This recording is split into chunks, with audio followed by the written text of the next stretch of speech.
Friends, welcome to my YouTube channel daily success by K. आज का हमारा topic है relationship between cantons and federal government in Swiss constitution. सबसे पहले outline आप देख लें, जो चीज़ें इस वीडियो के अंदर आप डिस्कस करने वाले हैं आपको पहले ओवरव्यू दे दें। इंट्रोडक्शन सबसे पहले हम देखेंगे कि रिलेशनशिप जो कैंटन्स और फेडरल गवर्नमेंट है उसकी थोड़ी सी एक्सप्लेनेशन, इंपॉर्टेंस क्या है इसको स्टडी करने की। फिर स्विस फेडरल गवर्नमेंट होता क्या है इसका थोड़ा सा ओवरव्यू ले लेंगे। कैंटन्स जो हैं उनका रोल क्या है, उनकी पावर क्या है। उसके बाद आप देखोगे कि federal government in the Swiss federal system, अब इनके क्या रोल है और इनकी क्या रिस्पॉन्सिबिलिटी है। फिर उसके बाद आप एंड पर देखेंगे कि इनके दरमियान कॉपरेशन जो है between cantons and the federal government क्यों इम्पोर्टेंट है, किस लिए इम्पोर्टेंट है, होती है किस तरह से होती है। उसके बाद हम देखेंगे कि कोई ऐसे केसेस भी आ जाते हैं कि आपके कैंटन्स और फेडरल गवर्नमेंट के दरमियान कन्फ्लिक्ट जो है वो आ जाते हैं। अगर कोई कन्फ्लिक्ट, कोई इस तरह की सिचुएशन आ जाए तो उनको हमने किस तरह से डील करना है, मतलब स्विस कॉन्स्टिट्यूशन में क्या लिखा गया है ऐसा कि उसको किस तरह से हम डील करेंगे। फिर उसके बाद हम कंक्लूजन देखेंगे। ये नोट्स हैं आपके, ठीक है, इसका लिंक आपको डिस्क्रिप्शन बॉक्स में दे दिया जाएगा। लिंक लॉक होगा, पढ़ाते हुए वीडियो में किसी भी टाइम में आपको उसका पासवर्ड बता दूंगी। आप वो बस पासवर्ड लगाना है, उसकी वजह से आपके सामने जो है वो पीडीएफ फॉर्म में आ जाएगा, आप उधर से डाउनलोड कर सकते हैं। ठीक है, स्टार्ट लेते हैं हम सबसे पहले इंट्रोडक्शन से, जहां पर हम देखेंगे कि the relationship between cantons and federal government is important. क्यों इम्पोर्टेंट है? इसलिए इम्पोर्टेंट है कि हमें पता चलता है कि हमारी ये कंट्री स्विट्जरलैंड जो है इसके अंदर क्यों ये रिलेशनशिप पर इनके दरमियान जो रिलेशनशिप है उसके ऊपर क्यों फोकस किया गया है, क्योंकि ये चीज़ आपको बताती है कि आपका कंट्री चल कैसे रहा है। अब सबसे पहले एक और चीज़ को हम डिस्कस करते हैं कि हमारे पास ये कैंटन्स और फेडरल गवर्नमेंट होते क्या है और इनका जो है वो काम क्या है। सबसे पहले इस चीज़ को डिस्कस कर लेते हैं, फिर ये कॉन्सेप्ट क्लियर होगा तो नेक्स्ट आपको पढ़ने में आसानी होगी। फेडरल गवर्नमेंट, आपके पास कैंटन स्टेट्स हैं और फेडरल गवर्नमेंट कुछ ऐसे इश्यूज देखती हैं जो ओवरऑल कंट्री को इफेक्ट कर रहा है। जैसे ये एक बहुत बड़ा अदारा आप ले लो, ठीक है, इसने आपके मुल्क की सिक्योरिटी डिफेंस को देखना है, सिक्योरिटी सिस्टम को देखना है, कुछ जो ऐसी चीज़ों को देखना है जो ओवरऑल कंट्री को इफ़ेक्ट करेंगी। जैसे सिक्योरिटी या आपकी डिफेंस में कोई भी कमी आ जाए, उसके अंदर कुछ भी खराबी हो जाए तो ओवरऑल पूरे मुल्क का नुकसान होगा, पूरा मुल्क अनसेफ होगा। तो फेडरल गवर्नमेंट इस चीज़ को देखेगी, उसकी रिस्पॉन्सिबिलिटीज़ में आएगा कि हमने इस चीज़ को गौर करना है और इसकी बेहतरी लेके आनी है। ठीक है, दूसरी तरफ कैंटन्स हैं। कैंटन्स होती है स्टेट्स, आपके छोटे छोटे, जिस तरह ये एक बड़ा टुकड़ा है, फिर इसी मुल्क के अंदर एक छोटे छोटे ये जो है आपके सेगमेंट्स हैं, इंस्टीट्यूशंस हैं, इनको आप स्टेट्स कहते हो। ठीक है, अब ये स्टेट्स की अपनी रिस्पॉन्सिबिलिटीज़ हैं। जैसे फॉर एग्जांपल आप इस स्टेट की बात कर रहे हो और इसको रिस्पॉन्सिबिलिटी दे दी जाए किसकी, हेल्थ की, इसको दे दी जाए एजुकेशन की। ठीक है, देखो एक एक सेक्टर इनको दिया गया है और उन्होंने एक एक सेक्टर को गवर्न करना है। ठीक है, ये आप पावर की डिवीजन कर रहे हो कि स्टेट्स के अंदर कौन कौन सी पावर्स होंगी और फेडरल गवर्नमेंट के पास कौन कौन सी पावर होंगी, कौन सा बड़ा इंस्टीट्यूशन है, कौन से छोटे इंस्टीट्यूशन है। ठीक है, यहाँ पर आपका कॉन्सेप्ट क्लियर हो गया, what is cantons and federal government. अभी हम आगे चलते हैं। रिलेशनशिप बहुत ज़्यादा इंपॉर्टेंट है, क्यों, हमें ताकि हमें पता चल सके कि हम जिस कॉन्स्टिट्यूशन के जिस कंट्री के कॉन्स्टिट्यूशन के बारे में पढ़ रहे हैं वो कंट्री गवर्न कैसे हो रहा है। ठीक है, ये बहुत चीज़ इंपॉर्टेंट है आपकी समझने के लिए। फिर दूसरी चीज, अब आपको जब कॉन्सेप्ट क्लियर हो गया है कि कैंटन्स क्या है, फेडरल गवर्नमेंट क्या है, अब आपके लिए आसानी होगी कि पावर की डिवीजन कैसे हुई है और इनको अगर कम पावर दी गई है तो किस बेस पे दी गई है। फेडरल गवर्नमेंट के पास ज्यादा है, बड़े रिस्पॉन्सिबिलिटीज हैं, तो वो किस बेस पे है। ठीक है, ये स्विट्जरलैंड के कॉन्स्टिट्यूशन में लिखा गया है। आगे है द स्विस फेडरल सिस्टम। अगर हम फेडरल सिस्टम की बात करें, बड़ा इदारा है, उसके छोटे इदारे यानी 26 कैंटन्स हैं, 26 स्टेट्स हैं। स्टेट्स में इसलिए बोल रही हूँ कि वो आपने फ्रिक्वेंटली वर्ड सुना हुआ है तो वो आपके लिए इजी है, उसको आप कैंटन्स के तौर पे इधर लिखा गया है 26 कैंटन्स।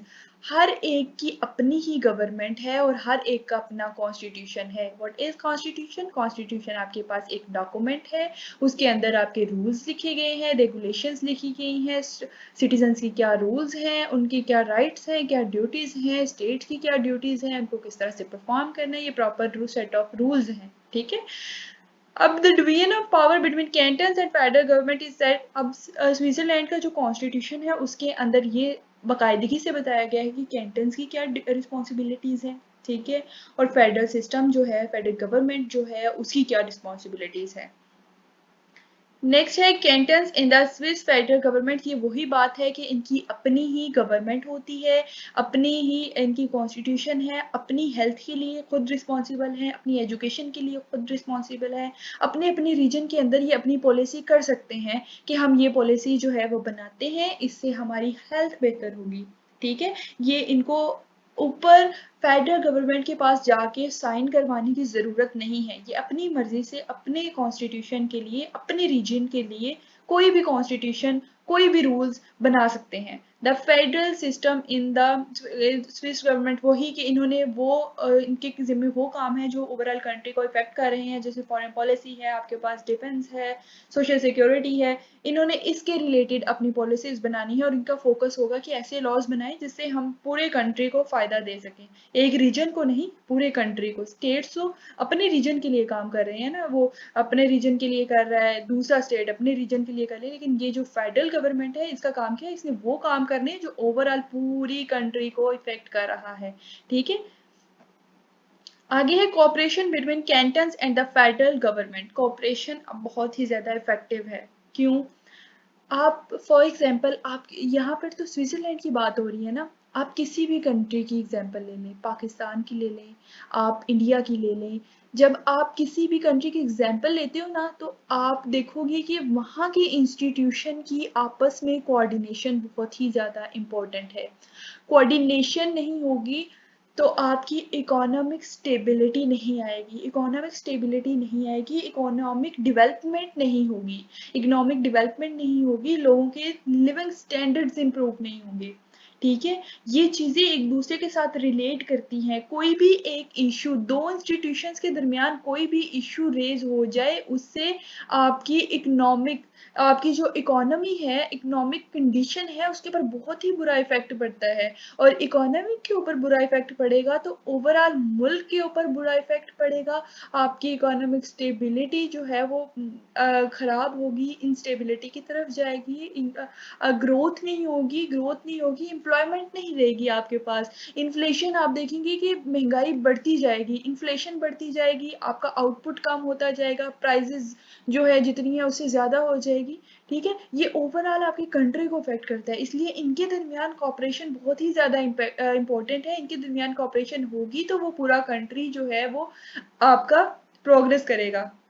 इसलिए कॉन्स्टिट्यूशन ऑफ स्विट्जरलैंड में cooperation between cantons and federal government के ऊपर बहुत ही ज़्यादा जोर दिया गया, क्योंकि ये आपकी कंट्री की प्रोग्रेस में एक की रोल प्ले करता है। अब अगली सिचुएशन ये है कि हमने देखा कि कोऑपरेशन बहुत ही ज़्यादा इम्पोर्टेंट है। अगर कोऑपरेशन किसी सूरत में कोई कंफ्लिक्ट जो है वो अराइज हो जाता है कैंटन्स में और फेडरल गवर्नमेंट में, तो क्या होगा, उसको किस तरह से रिजॉल्व, देखिए कंफ्लिक्ट अराइज हो गया है, गवर्नमेंट को किसी भी तरह करके इस कंफ्लिक्ट को सॉल्व करना है। तो अब जो हमारे पास स्विट्जरलैंड का कॉन्स्टिट्यूशन मौजूद है, उसके अंदर ये चीज लिखी गई है कि कोई कॉन्फ्लिक्ट अराइज हो जाता है कैंटन्स और फेडरल गवर्नमेंट के दरमियान, तो उसको रिजॉल्व करने के दो तरीके हैं। आप आपस में बैठें, बातचीत करें, निगोशिएट करें, अपनी राय रखें, वो दोनों पार्टीज जिनके दरमियान कन्फ्लिक्ट हुआ है वो बैठें, अपने अपने जो भी उनके इश्यूज हैं उनको बैठ के डिस्कस किया जाए। फिर उसके बाद एक कंप्रोमाइज, एक ऐसी सिचुएशन बनाई जाए जहां पर दोनों पार्टीज एग्री करें, एग्री करने के बाद वो जो है वो इस बात के ऊपर आ गई है, ये होता है कंप्रोमाइज, ठीक है। कुछ ये पार्टी गिव आउट करेगी, कुछ ये पार्टी गिव अप करेगी, तो फिर एक पॉइंट के ऊपर आएंगे, तो वो जो पॉइंट होता है उसको कंप्रोमाइज कहते हैं। कुछ आप छोड़ो, कुछ हम छोड़ते हैं और फिर हम इस बात पे आते हैं और ये फैसला मानते हैं। तो ये होता है कन्फ्लिक्ट को, कोई भी कन्फ्लिक्ट आ गया है किसी भी कंट्री के दरमियान, तो उसको रिजॉल्व करने का ये तरीका होता है, ठीक है। ये कॉन्स्टिट्यूशन ऑफ स्विट्जरलैंड के अंदर ये चीज़ लिखी हुई है। कंक्लूजन क्या है, इनका इंपॉर्टेंट रिलेशनशिप पढ़ना हमारे लिए बहुत इंपॉर्टेंट है, ताकि हमें पता चले स्विट्जरलैंड को गवर्न किस तरह किया जाता है, और कोई कन्फ्लिक्ट आ जाए तो वो उसको रिजॉल्व किस तरह किया जाता है। ठीक है, ये आपकी सारी चीज़ें थी जो कवर होगी। जो आपका लिंक का पासवर्ड होगा वो 890 होगा। ठीक है, मैं दोबारा से बोल रही हूँ, जो लिंक डिस्क्रिप्शन बॉक्स पे इन नोट्स का आपको दिया गया है उसका पासवर्ड होगा आपके पास 890। ठीक है, अभी आपको वीडियो आई होप सो कि पसंद आई हो और आपके सारे पॉइंट्स क्लियर हो गए हो। नहीं भी हुए तो डिस्क्रिप्शन बॉक्स में आप उधर कमेंट सेक्शन में आप आराम से कमेंट करें कि ये मुझे समझ नहीं आया, तो वो इंशाल्लाह आपको जवाब दे देंगे उसका। और अभी आप हमारे चैनल को सब्सक्राइब करना है, अच्छा सा कमेंट देना है, अगर आपको चेंजिंग्स आते हैं वीडियो में तो आप वो बताइएगा, लाइक करना है वीडियो को, अपने दोस्तों से शेयर करना है। That's all I want from you guys. Thank you so much. अपना बहुत सा ख्याल रखें। अल्लाह हाफिज़।